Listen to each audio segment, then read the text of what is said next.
Hey everyone, I'm Fred Jacoby with Foundations Christian Counseling Services. You know, this is a crazy time, and I'm a counselor. I can't really use that word crazy very lightly, but it's a crazy time. Schools are closed.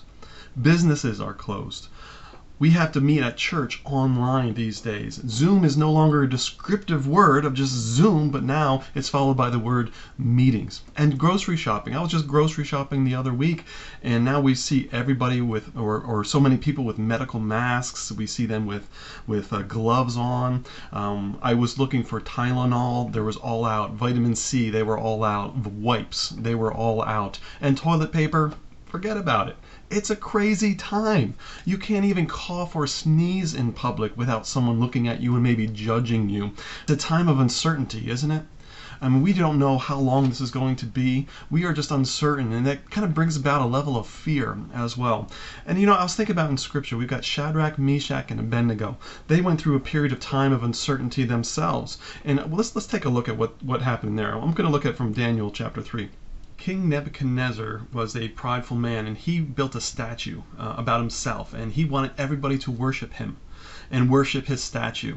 And if they did not do that, they would be thrown into the fiery furnace. And he learned that Shadrach, Meshach, and Abednego had refused this order. And so he was pretty livid. So he called them into his presence. So he summoned Shadrach, Meshach, and Abednego. The men were brought before the king, and Nebuchadnezzar said to them, "Is it true, Shadrach, Meshach, and Abednego, that you do not serve my gods or worship the image of gold I have set up?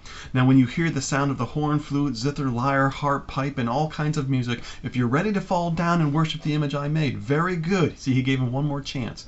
"But if you do not worship it, you'll be thrown immediately into the blazing furnace. Then what God will be able to rescue you from my hand?" Well, Shadrach, Meshach, and Abednego, they replied to him, "King Nebuchadnezzar, we do not need to defend ourselves before you in this matter. If we are thrown into the blazing furnace, the God we serve is able to deliver us from us, and he will deliver us from your majesty's hand." Now think about this. The confidence that Shadrach, Meshach, and Abednego had before the king. Now, they didn't know what was going to happen, but they were confident in God, that God was going to rescue them. But then it goes on to this.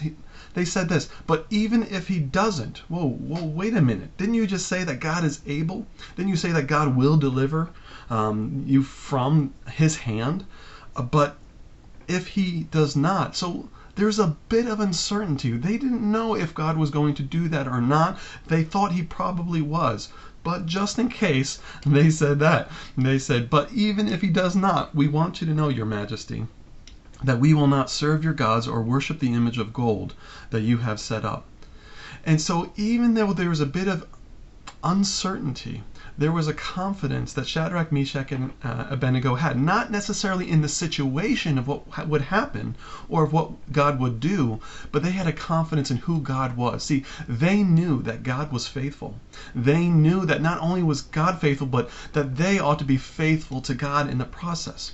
And so therefore they didn't waver at all. They said, "God, we are going to be faithful. We are not going to bow before any other image." Why? Because we believe in you. We know that you are faithful to us. So therefore we will be faithful to you. And therefore there was a confidence in uncertainty. See, God was their anchor. Even amidst the uncertainty of whatever's going on inside this world, and even at the point of death, God was their anchor. And friends, I just want to encourage you that even in your uncertainty, that you may have a confidence, and that confidence is not just in the situation of getting better. That confidence is in the one who is certain, the one who is always going to be there, the one who is always going to be faithful. That confidence has got to be in God. Okay, so where does this leave us now?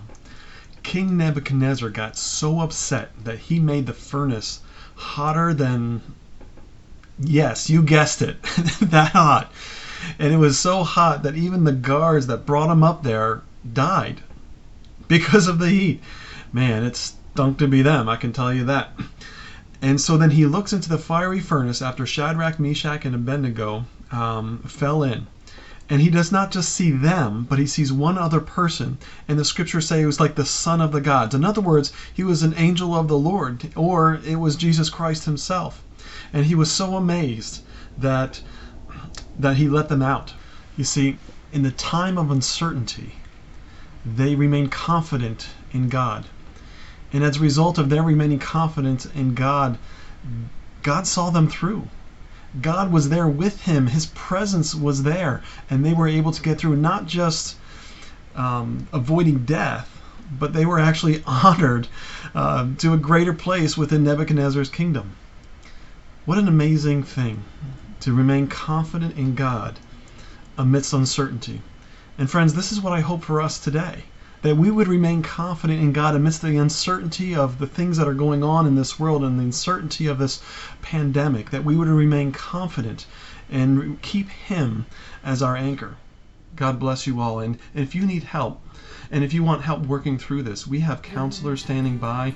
They are available to counsel with you online at any point during the day or during the evening. So we want to invite you to come check us out at www.foundchristcounsel.org. God bless you.